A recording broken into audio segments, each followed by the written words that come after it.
Hi everyone, welcome back to Paru Veera life style. నా పేరు పార్వతి. ఈరోజు టాపిక్ ఏంటంటే టెర్రస్ గార్డెన్లో నాటుకున్న గులాబీ మొక్కలకి ఫ్లవర్స్ ఎక్కువగా రావాలంటే నేను చెప్పే టిప్స్ని పాటించండి. ముందుగా మా టెర్రస్ గార్డెన్లో నాటిన గులాబీ మొక్కలకు వచ్చిన గులాబీ పూలను చూద్దాం.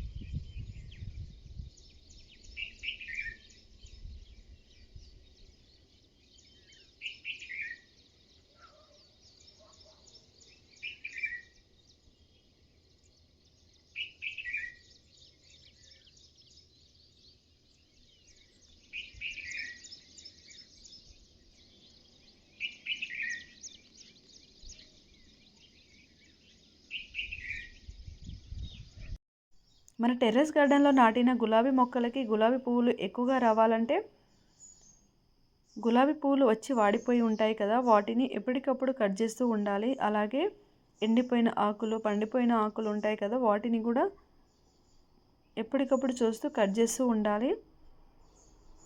ఈ ఆకులను కట్ చేసిన తర్వాత, అలాగే పువ్వులను కట్ చేసిన తర్వాత మొక్క గ్రోతింగ్ చాలా బాగుంటుంది. అలాగే కొత్త ఆకులు వచ్చి పువ్వులు కూడా బాగా వస్తాయి. చూడండి, ఈ విధంగా ఎండిపోయిన పువ్వులను కూడా కట్ చేసేయాలి. ఎండిపోయిన కొమ్మలు ఉంటాయి కదా, ఈ విధంగా వాటిని కూడా కట్ చేస్తూ ఉండాలి. అలాగే వ్యాధి సోకిన ఆకులు ఉంటాయి కదా, వాటిని కూడా ఎప్పటికప్పుడు కట్ చేస్తూ ఉండాలి.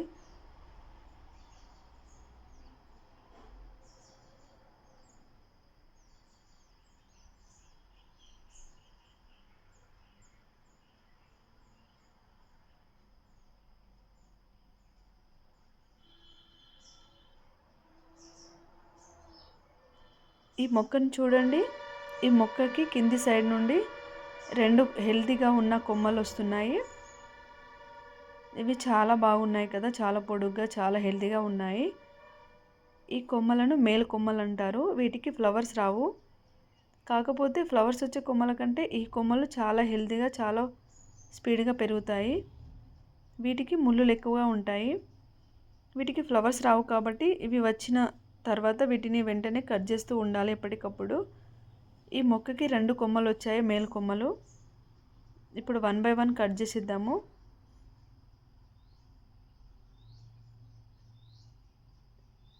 చూడండి ముళ్ళులు ఎలా ఉన్నాయి ఈ కొమ్మకి.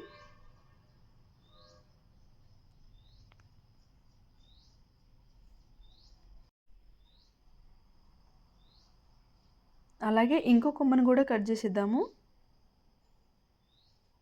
నేను మొన్ననే కట్ చేశాను ఇలాంటి కొమ్మలన్నిటినీ, కాకపోతే 2 మొక్కలకైతే ఉంచాను. ఇప్పుడు వాటిని కట్ చేసిద్దాము.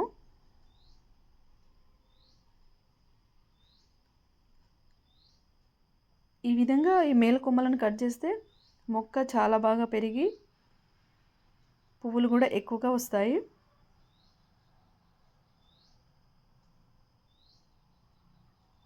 అలాగే ఇంకో మొక్కకు కూడా మేల్ కొమ్మ ఉంది, దీన్ని కూడా కట్ చేసిద్దాము. ఇది కూడా చాలా పొడుగ్గా పెరిగింది చూడండి.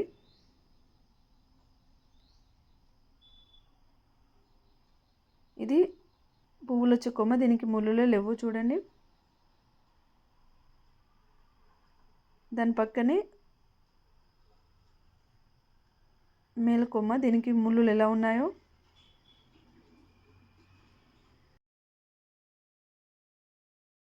మనం ఈ విధంగా గుర్తు పెట్టుకొని ఈ మేల్ కొమ్మలను కట్ చేస్తూ ఉండాలి. ఈ విధంగా ప్రతి మొక్కకి ఇలాంటి కొమ్మలు ఉంటాయి, మేల్ కొమ్మలు.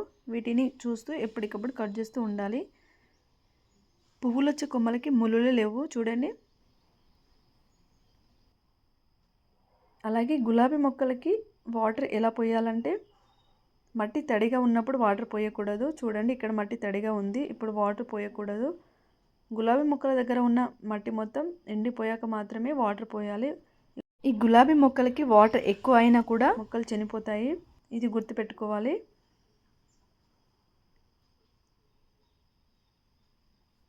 అలాగే ఎవ్రీ 15 డేస్కి ఒకసారి ఈ గులాబీ మొక్కలకి ఎరువు ఇస్తూ ఉండాలి. ఎరువు ఇచ్చే ముందు అక్కడున్న మట్టిని ఈ విధంగా పొడి చేసుకోవాలి. ముందుగా ఈ విధంగా పొడి చేసుకుంటే మనం ఇచ్చే ఎరువులో ఉండే పోషకాలను ఈ మొక్కకు ఉండే వేర్లు ఆ పోషకాలను చాలా బాగా అబ్జర్వ్ చేసుకొని మొక్క గ్రోతింగ్ చాలా బాగా వస్తుంది. అలాగే పువ్వులు కూడా చాలా బాగా వస్తాయి.